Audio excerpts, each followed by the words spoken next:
What is the worst that can happen to me in foreclosure? What is worst case scenario?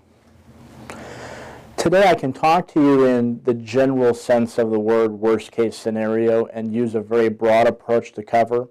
If you would like to know exactly what would be worst case scenario to your individual set of circumstances, I highly recommend that you reach out to a CPA or an attorney. I'm not a CPA. I'm not going to advise you in taxes. I'm not going to advise you as an attorney. I'm just going to talk in general information that would give you some education and also relieve you from the fear of the unknown, because there's nothing to fear here. One of the things to take into consideration when you're looking down the path of a foreclosure situation is going to be your credit.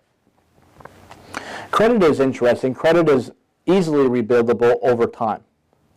And credit doesn't define you as a person. So we can just eliminate that myth that a lot of people put out there on other people to make them feel bad about themselves. Credit is just something that is used in this system, this world system of money. But you actually don't need credit to operate in the earth.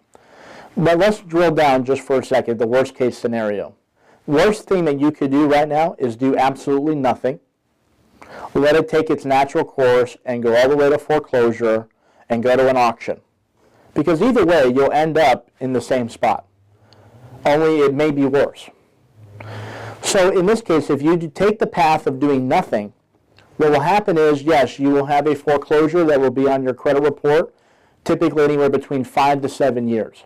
You could then maybe file bankruptcy, and I wouldn't recommend filing bankruptcy unless you have lots of debt.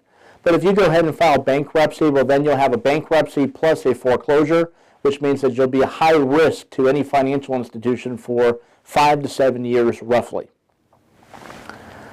Oh, and then there's what we call the 1099 taxable event that comes over and above that.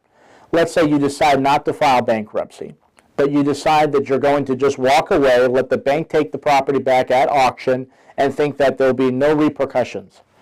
If the property was not your primary residence and there was not a documented hardship, there may be a 1099 taxable income event to you. What does that mean? Well, if you owe against a property $100,000 and it goes to auction, someone buys it for $50,000, you may be taxed at the bank's option up to $50,000. You'll receive that as if it was a pay raise to you, except you didn't receive that. You'll have to then take that to your CPA, and that's going to factor into your overall tax capability. You may owe more money against that income. So that's really the worst case that can happen.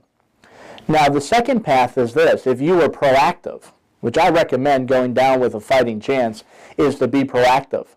But by telling your story and formulating your hardship that is legitimate, in that sense, we have a 94% success ratio of making sure that because of the story and the hardship that's conveyed, if the property is sold through a short sale, in most cases, there will be no deficiency judgment, which means that you won't have a judgment where you make payments back to the bank, and you also won't have a 1099.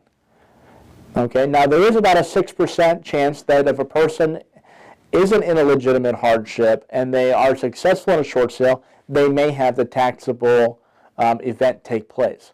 So there is a little bit of risk, but the risk in doing nothing is far worse than at least being proactive and letting a professional house buyer assist you in conveying that to the bank.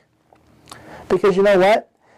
There's that possibility that you'll be among the 94% that literally had every lien, mechanic lien, IRS lien, credit card lien, completely wiped away when the new buyer purchases the property at zero cost to you. So you have the ability to have a clean slate. There's countless number of people that we've worked with who had multiple liens on their properties, but by working through our system, they had a legitimate hardship that was not easily remedied except by the sale of the property, and by doing so, they had a clean slate. They're on the path of restoration, and that's what we want for you.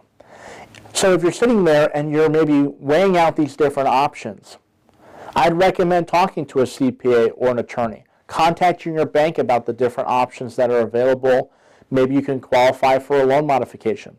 But if you exhaust all of those and none of them make sense other than just to sell the problem away to somebody else, I want you to pick up the phone and contact Rescue Team Realty at 918-409-0063 and let us put together a custom plan of action for you. We'll talk to you soon. Take care.